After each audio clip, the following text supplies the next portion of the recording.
If you're sitting in the United States or Europe right now, you've probably never used a Chinese app. But the reality is, if you want to know how the internet will develop, China, the land once known for its cheap ripoffs, has actually become a guide to the future. You know, the internet is the internet, but for China, the internet is more like an intranet. It's largely walled off from the Western world by this incredibly complex system of filters and blocks that we call the Great Firewall. And basically, the Great Firewall blocks any foreign site the Communist Party doesn't think it can control. So that means there is no Facebook, no Twitter, no Google. Instead, what filled the internet vacuum was a generation of Chinese copycats that have grown into huge companies. So for Google, you had Baidu. For YouTube, you had Youku. For Twitter, you had Sina Weibo, and the list goes on and on. It's almost as if the Chinese internet is a lagoon as an aside to the greater ocean of the internet.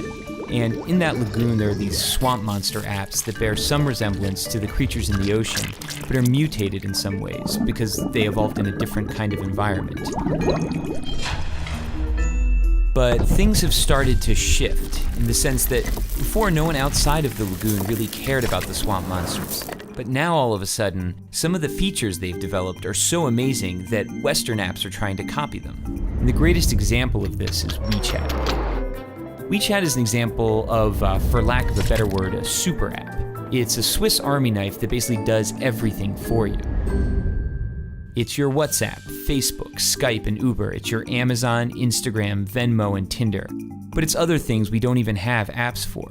There are hospitals that have built out whole appointment booking systems. There are investment services. There are even heat maps that show how crowded a place is, be it your favorite shopping mall or a popular tourist site. The list of services goes on basically forever. But it's not the variety of things you can do on WeChat that makes it so powerful. It's the fact that they're all in one app. So why does that matter? Hypothetically, imagine you're sitting at home and one day you notice your corgi is dirty. You open WeChat, hit a few buttons, and a few hours later a man shows up at your door with some shampoo and a big vacuum. Your dog gets cleaned and he looks great. You take a photo, you share it with your friends, and tag the dog cleaning business. You haven't left the app. Your friend who likes Hello Kitty and works a boring office job is slacking off at work and looking at WeChat. She sees the photo of your clean corgi. She decides she wants her poodle cleaned. She clicks the tag on your photo and orders the same service. Within seconds, the man with the big vacuum is on his way to her house. She pays him, and he's happy because he got paid instantly on WeChat. She starts chatting with you to thank you. Neither of you have left the app. While chatting, she tells you about a new hip noodle joint. She says, you have to come. It's a schlep, but you accept. She orders food while still at her desk. You order a taxi. She pays for the food. On the way to her house, the man with the big vacuum invests the money he earned from both of you into a wealth management product that's probably a little too risky.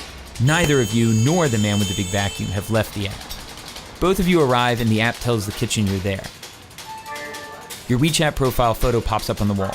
It's an old photo from the year you had that weird part in your hair. Of course she makes a comment. Your food is served. You notice your meat is a bit overcooked, so you snap a photo and post a disparaging restaurant review. You're already on your phone and you remember you still owe your friend money because she paid. You transfer her money. Neither of you, the man with the big vacuum, nor the restaurant have left the app.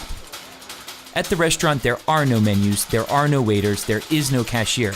There is only WeChat. By rolling so many functions into one single app, it's altered the concept of virality. It's no longer just videos or images or tweets that can go viral. It's a dog washer, noodles, all sorts of companies and products that get the push of a social network. Here in China, that network is 700 million people. Sounds great, right? Well, it is, but using a single app to find a date, schedule an oil change, or notarize a document also enables WeChat to collect a staggering volume of personal data.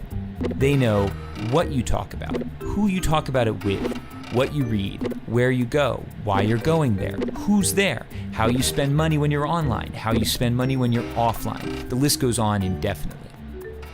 For advertisers, this is a miracle. It's the combined data of Facebook, Amazon, Google, and PayPal, all in one place. The problem is, all of the data is information Chinese companies are forced to share with the Chinese government, which has a long record of human rights violations and isn't exactly shy about stalking its citizens.